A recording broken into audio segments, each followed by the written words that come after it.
Kia ora tātou katoa. Although Easter is a feast day in the Christian calendar, focused on the horrific dying and mythic rising of Jesus, its earlier origins are not difficult to see. Think of bunny rabbits, now often incarnated in chocolate form, or eggs. These are symbols of the fecundity of life, fruitfulness, abundance, enough for all. Think too of the flowers, wild flowers erupting on what were cold, barren fields. This is the Northern Hemisphere's advent of spring, beauty for all. Easter was a celebration of the power of life, regenerative life, to break forth after the harshness and harshest of winters. And this power, mythically a goddess, Estra, touched everyone's life with goodness. So the feast day of Easter was a threshold moment between seasons. Some would say the threshold moment between dark and light, winter and spring, as the light, the brightness, the shining, with all its hope, came again and was celebrated again. The power of the sacred earth, shining through all, coming again to triumph. This is what Kenneth White, a Celtic poet, refers to in our first reading today as the loveliness. He writes, "The loveliness is everywhere, even in the ugliest, the most hostile environment. The loveliness is everywhere. It rises in its own reality, and what we must learn is how to receive it into ours." And it's not difficult to see the ending of Jesus' life and the re-energizing of his movement in the years following as fitting into this ancient threshold pattern of from death to life, from darkness to light, from despair to hope. Jesus' life lived on, not in his bodily form which died.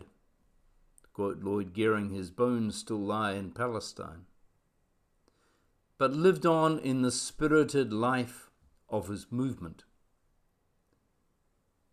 The ancients also recognize other thresholds too in the spring feast that are reflected in the Jesus stories, like the threshold between divine and human. Not just divine human in Jesus, but divine human in us, and divine human in the earth and all its creatures. There's a way of talking about sacredness. And the mode, the manifestation of this divine human moment is in generosity and in empowerment. Like the wild spirit of spring's generosity empowering life, a generosity by the earth to all its creatures, so we can detect in the post-Easter stories of the Jesus movement a similar generosity and empowerment. Whether that story be of a risen Jesus barbecuing fish there on the Galilean lakeside for his friends, and telling Peter to forgive and to get over himself, or that flaming spirit descending indiscriminately at Pentecost, bringing new hope, connection, and vitality.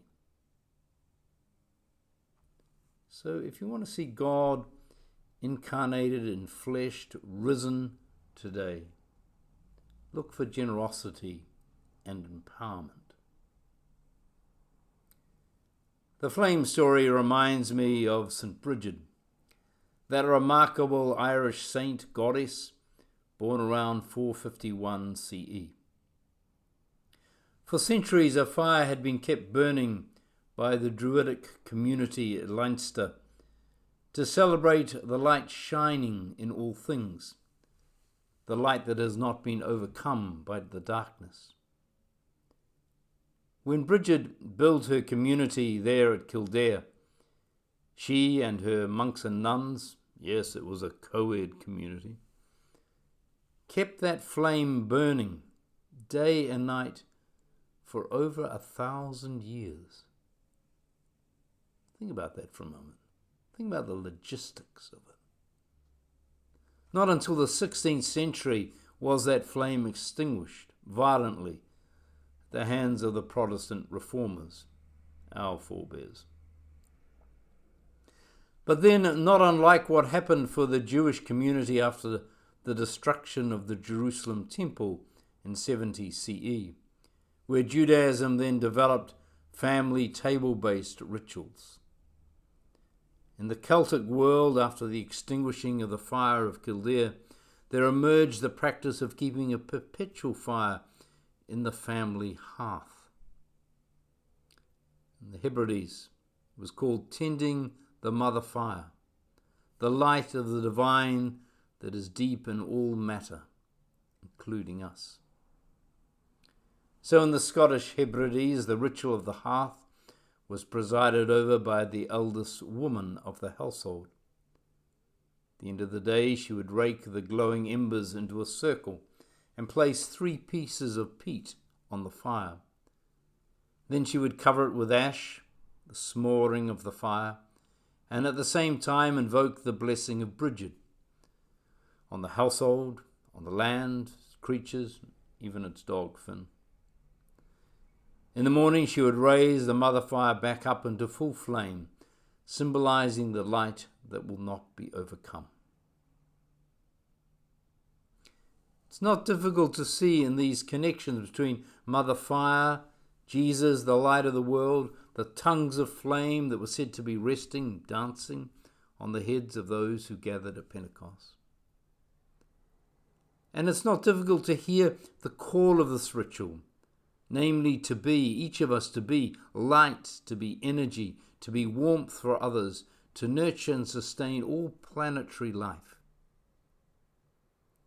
For Easter, like the resurrection of Jesus, is not an historical event of the past, but a reminder of how we should live, to be a fire of generosity and empowerment in the service of others.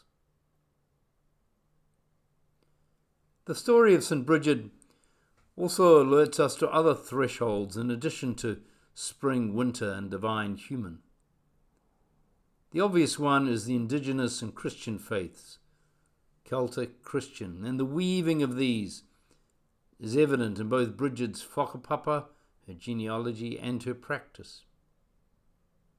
It is said that Brigid's mother was a Christian, and her father or stepfather a Druid, a spiritual leader in the Celtic society, vested with religious, judicial, and political authority. One strand of the legend says she grew up on Iona among the Druids. Iona was a holy isle long before Christianity. The Book of Leinster, a 12th century manuscript, says Brigid was a Druidess and the leader of the Druidic community of the Holyoke in Leinster. With the advent of Christianity, Brigid came to see Christ as her Druid. Columba also used that phrase. And she became Mary of the Gaels. And her community became known as Kildare, which means Church of the Oaks. In each of these phrases, you can hear the Celtic and the Christic ways mingling, as was the temporal and the mystical. There was no expunging of a pagan past, ripping and destroying anything that did not fit the black and white of a Christian rulebook.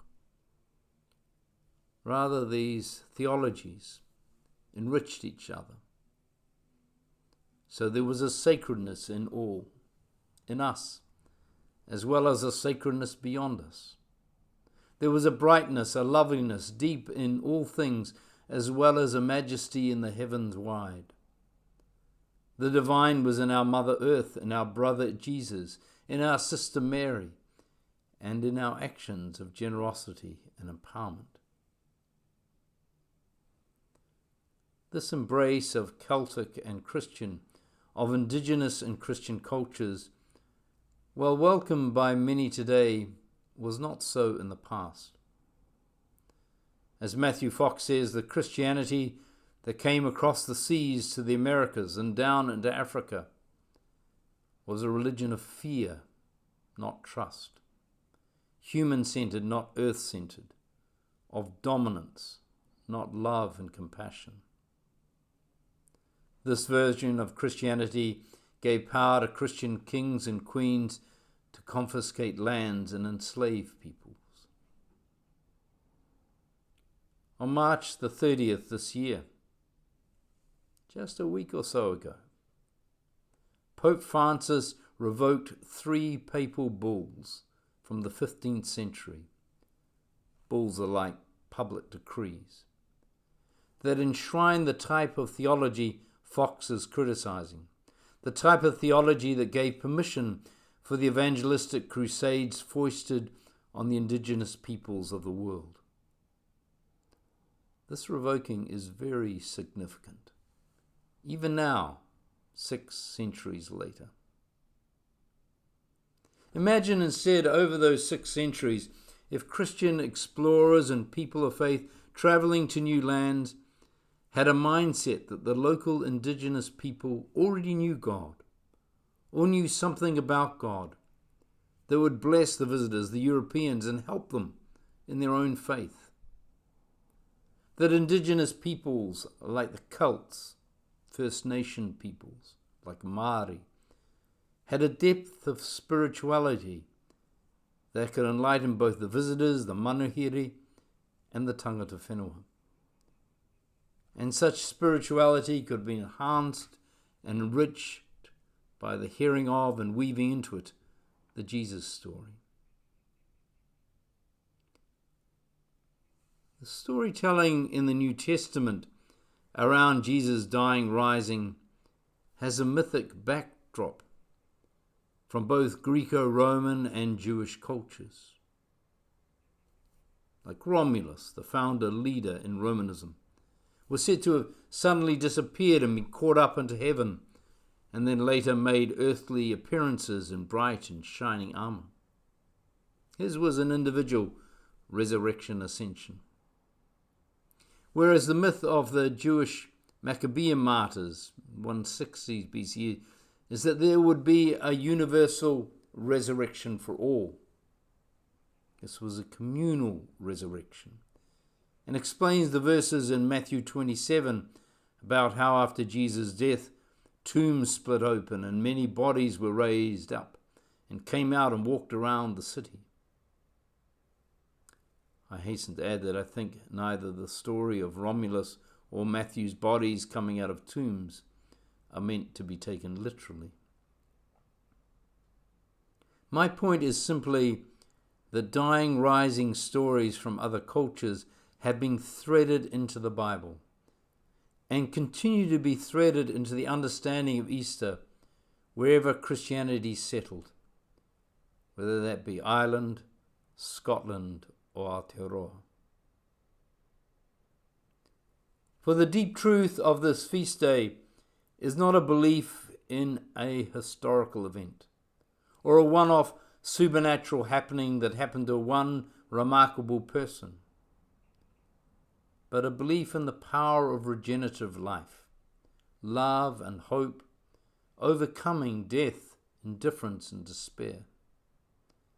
And a belief that this won't happen without us. That like the older woman at the Hebridean hearth, we need to care for the flame. That like St Brigid and many others, including those among us today in church, we need to live lives of generosity and empowerment in service to others. And that like the Marys and Joannas in our second reading from Luke 24, We need to tell idle tales that won't be believed of the triumph and vindication of goodness, a goodness in all, for the good of all, enough for all, beauty for all, hope for all. Happy Easter.